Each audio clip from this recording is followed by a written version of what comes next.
Today was the best day of my life. Every day just ends up being the best day ever. I got dinner tonight with the coolest people in the world, and I did not say a singular word at dinner. I was intently listening with every single brain molecule that I have. One of the guys telling a story, he was telling a story of how he lost $1 billion of market cap from his company in one day. In one day. Imagine losing $1 billion. So he had a publicly traded company on the stock exchange, and in one day it went down by $1 billion. That's an emotional day. And he is in a similar spot as someone else where he was. And so they were going back and forth about decisions. And the most profound statement that this guy said was, he just asked a question: what is your unfair competitive advantage? And if you don't have one, I would sell the company. That's really what it came down to. He was going on to tell us what his unfair competitive advantage with his company was. I actually think about this when I'm taking on clients, because right now I help medium-sized businesses, because Kiyosaki always says they're not large businesses unless they have 500 employees. Most of the guys I work with are doing like low 9 figures, high 8 figures per year, and I'm helping them with their marketing for mainly YouTube, but all social media, so they can get more customers.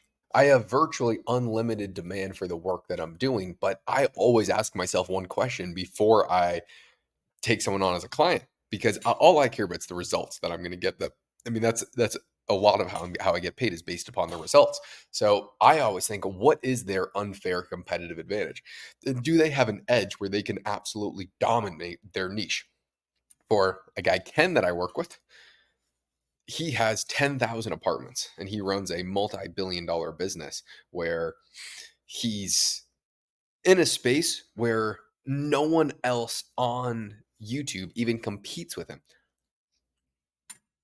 in terms of size of his business, in terms of real estate, in terms of the information that he has, everything that he has going on. I don't think there's anyone on YouTube that competes with him. Period. He has a massive unfair advantage because when other people talk about real estate, he owns 10,000 apartments. That's a lot of real estate. So would you rather listen to someone that has more experience with real estate than probably everyone on YouTube put together, or someone who's bought 6 rental properties? Obviously, it's the former. So that's an obvious example. Another guy who I recently took on, and I'm incredibly excited to show very, very good results for, they own a stem cell and cancer hospital. They are quite literally trying to cure cancer. That is an unfair competitive advantage. And they would never make videos about it because they're too busy curing cancer.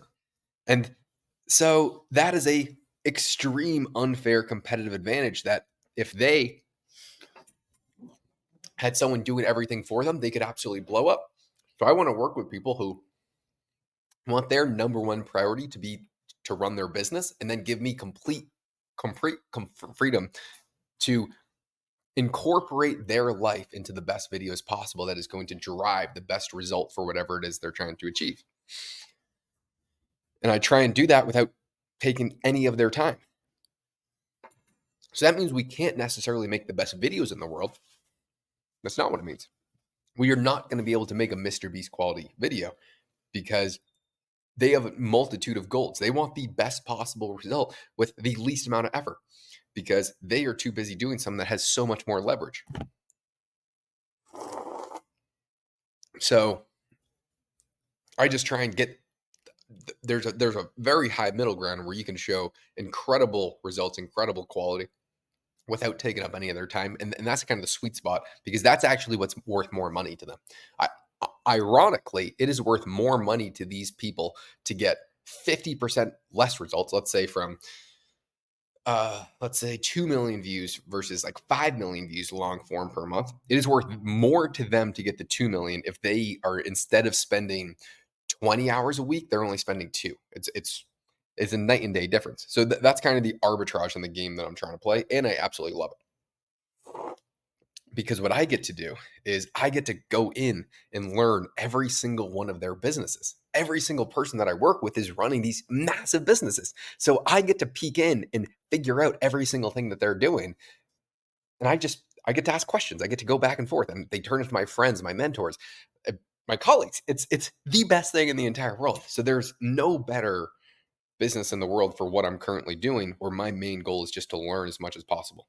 And now I'm learning, how do you scale a team? What's the hiring process look like? What's the payment structure? Like every step of the way. And getting to go to these types of dinners are the best thing in the entire world. I was gonna sneak off and I was gonna go pay the bill before we finished dinner, just as like an appreciation token thing. Thank you guys for letting me sit here. This is the most awesome thing ever. But it was already taken care of. I really wish I got to, because that would have been a pro move. I was also just so intently listening to the conversation that nothing else mattered. Somehow 3 hours went by in about 4 minutes. And it was just everything that was being said, I was just ingraining into my skull. So this is for me like the Super Bowl. I have more fun doing this than anything in the world that I can think of.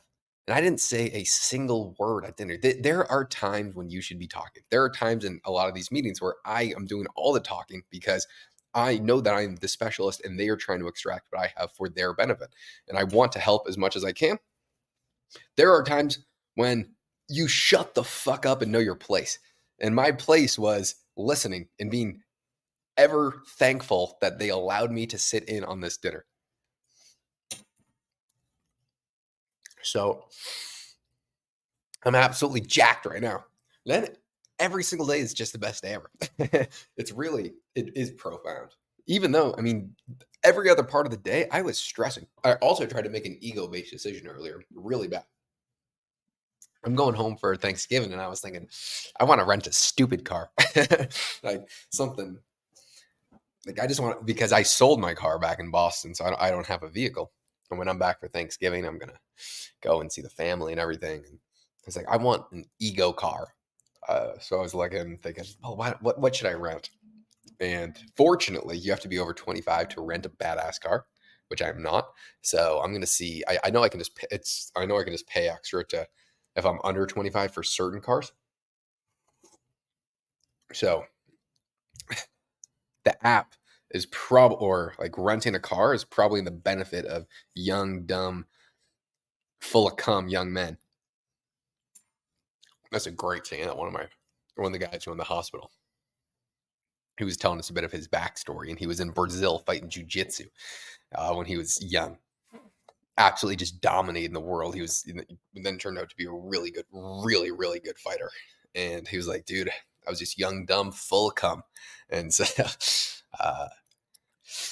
got to stick with that and run. So anyway, I'm just ever thankful for the situation that I'm in. I truly think I'm the most blessed human to ever live. So it's really surreal. And this is just every single day. I mean, tomorrow the exact same fucking thing's happening. Have some dope shit going on in the morning. Have some dope shit going on in the afternoon. Friday, I'm going to a meeting of this one guy who's selling his company for 9 figures, going to Ken for guidance. I am the luckiest human alive. And when you're around this kind of proximity, it just forces you to think so big, because they were going over a dinner tonight, this like game planning a new model for if these other guys sell, that will be worth $5 billion. And like really how it's going to be worth that big, how long it's going to take, what the process is going to be. That's the scale at which these guys think on. And that forces me to think on that same kind of scale. Because if I told them about an opportunity that I thought was going to make $5 million, he would say, dude, like why? Why would you do that? Why not? Why not do something that's going to make $500 million? Because you're going to take the same amount of time and the same amount of effort. Just think bigger, come up with a better idea, spend more time crafting this. And then it's going to be harder at the beginning, build a larger foundation, then just build the skyscraper larger. And for them, it's just like a no-brainer. Like, of course, that's what you're going to do. And so naturally, that is just the way I think. And so when I'm talking to a lot of people about my plans over the next few years, they think it's astronomical, like insane. And I agree. I am most certainly insane. But I still don't think I'm thinking big enough. uh, I don't think it is possible to think big enough. Just, I think as young men, you have just the desire to conquer the earth. I mean, I know I do. I just want to fucking wake up and just take over the world. So someone has to do it. I'm just gonna keep on doing it, you know? Especially every single one of these guys didn't even start until they were in their late 20s, early 30s. And they didn't get going until they were in their mid 30s. Every single one of them says, Josh, if I was in your position, if you fuck this up, you better be a million times richer than me. That's what every single one of them say to me. Every single one of these guys, because not a single one of them started at this age. For the most part. There are exceptions. And those people are so fucking far in. And they still say, dude, with the people that you have around you, if I had those people around me when I was your age, I would be a trillionaire by now. That is what people say to me because I understand the situation I'm in right now. I am so exceptionally young and I have the most successful businesses around me at all times. It is amazing. It is amazing. So one of my friends always just says you can get by really well in life without making any major fuck ups. So I'm in a position without any major fuck ups to really just go to the next level, like severely to the next level. So I don't want any major fuck ups. And I definitely, I mean, no one does, but I try and be very cognizant of myself and understand when I'm making ego-based decisions. And I after the fact, I always know that I do. Sometimes I say, fuck it, I don't care. Like renting a few $100 per day, like really cool car. Uh, other times, I mean, when there's a lot of money coming in, you can do stupid things like that. But I would rather spend money trying to grow the business. And my head does not need a cool car right now. It doesn't. It definitely doesn't. I already feel like I'm absolutely on top of the world. I do not need to go any higher. And it definitely would take me higher.